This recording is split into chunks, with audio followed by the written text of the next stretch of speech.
Hey everyone, happy Sunday. Well, if you're not watching this on a Sunday, it's my Sunday.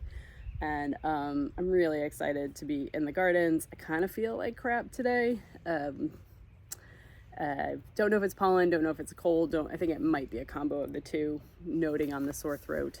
But I haven't had it this bad ever. And I know it's a really bad allergy season for most people. That brings me to the plant that I want to talk about. Hug your plants, talk to your plants. But this plant right here is Goldenrod. Now I have another beautiful, I'm going to show you this guy. This is Goldenrod also, and this one's called Fireworks. I love this one in my garden because about late summer, August, September, it gets these, it's a big boy, and he just puts off these beautiful Goldenrod blossoms that are great, not only just medicinally, but just amazing for flower arrangements, and they dry really, really well. So, but this one right here is anise-scented goldenrod, or Solidago Odora. It smells like anise. We've talked about it in herbalism school. I've heard that this one's more effective, and the reason that I think it's more effective is because anytime there's a scent, there's synergy. So scent synergy is what I do. So anise-scented plants can tend to get through the body a little more quickly, adding a lot of vitality while they're doing it. But Goldenrod itself is one of my favorites for this time of year, for the clogged up sinuses, or just that drying or that draining that needs drying. And it also works really well for thinning out mucus. So stuck, if you've got sinus infections, or like me right now, I would nibble on it, but I probably shouldn't. Right now, I just feel like my throat every night is getting filled with mucus, and I just don't feel well. So I wanted to introduce you to a book too. I think this is going to be kind of my Sundays as a plant in a book. This is Energetic Herbalism by Kat Meyer, and she's a beautiful human, who is really helpful at connecting the dots and using herbs energetically. That's one of the keys to learning herbalism, is that there's not just one plant for one person, or one plant for one disease. We always are looking at the energy of the plant and the energetics of the person to help kind of bring it into balance. And that's something, when you start reading herbalism books, you're like, I don't really care about that. I just want this to work for me. And a lot of times when people start doing that, they have a lot of fails. They're like, why doesn't that doesn't work for me? Or they go right to the extreme of herbal medicine doesn't work. And that gets my goat a little bit. But yeah, so that's kind of one of the fun things about this book, is she goes through systems. I mean, it is definitely a book of deep substance. So she's talking about tissue states and other beautiful ways. But if you're an herbalist or want to be an herbalist, I would definitely have this one in my canon of books, because it covers 15 herbs, which makes it really accessible. Most of them, as I always say, once you get to know it, try to grow it if you can. My heart always kind of hurts a little bit for people that can't really grow the medicine that they want and need. But if you're like me, more the merrier. I will give you plants and medicine. But yes, so this guy right here, the anise-scented Goldenrod, is something I've been looking for forever. I got this guy at Morningside Nursery in Griffinsburg, which is right outside of Culpeper and about 20 minutes from the apothecary. Great little native. He grows his own stuff. George is just a beautiful human that we get to connect with every year, and I get so excited.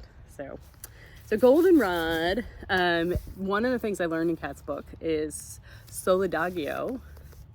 Yep, my Latin is means to make whole, right? To make whole.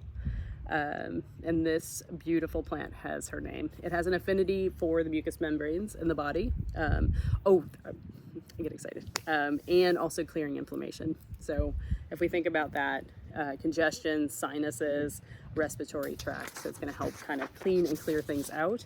And it does that by thinning the mucus. And so it's a really wonderful plant to know and use.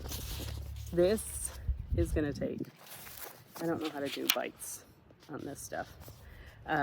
Yeah, so this is a plant that you want to take in August, especially if you have ragweed allergies. I pair this a lot with nettles. It's just a wonderful thing. It's also called woundwort, which is one of those plants when you hear a wart, it's a healer. You know, St. John's wort, motherwort, all of those, you know, automatically go to, it's going to clean things out, heal things in certain ways. So wounds, burns, infections. So having this as a dried herb is a wonderful way. It makes a fantastic tea, especially this one, because it smells like anise. I really feel bad for people that don't like anise flavors because I love them so much. The other thing that I love to use this plant for is kidneys, because we think about our kidneys are, you know, we're all mucous membranes.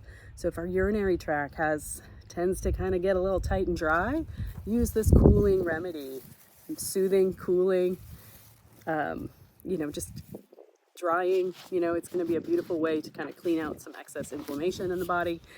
And yeah, the other thing that I love to use this guy for is oh my goodness, I just lost my brain, is a carminative. So anise flavor usually helps with like settling the digestive system.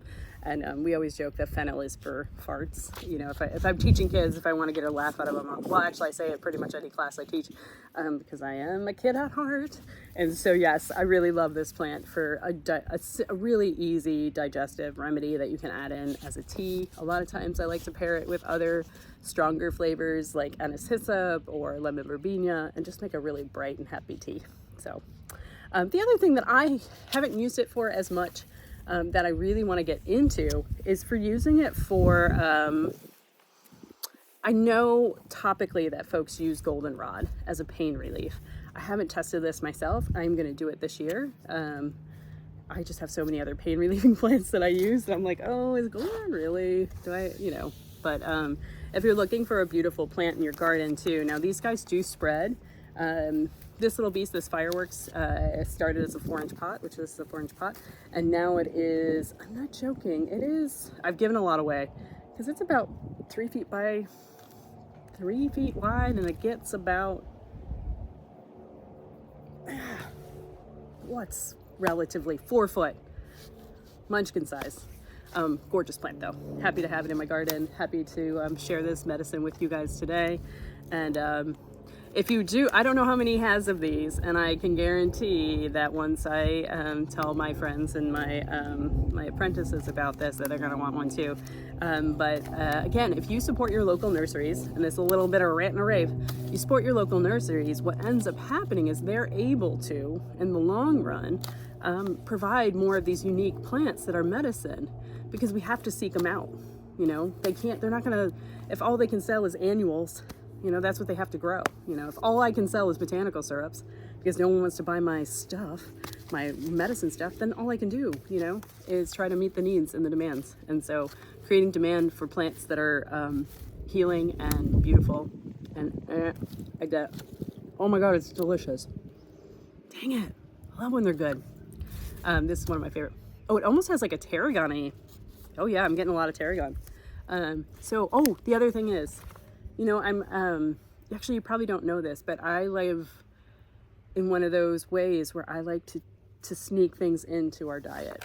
My husband, although very healthy, fit man, you know, isn't gonna munch on goldenrod. But if I add it into an infused salt, or I add it into our cooking, he doesn't know. He doesn't know. My kiddo too, they don't know.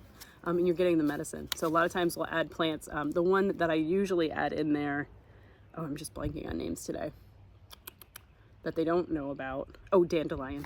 I sneak dandelion in all the time. Gotta flush all the things out. Anyways, I hope you guys are having a beautiful day. Thanks for popping in here.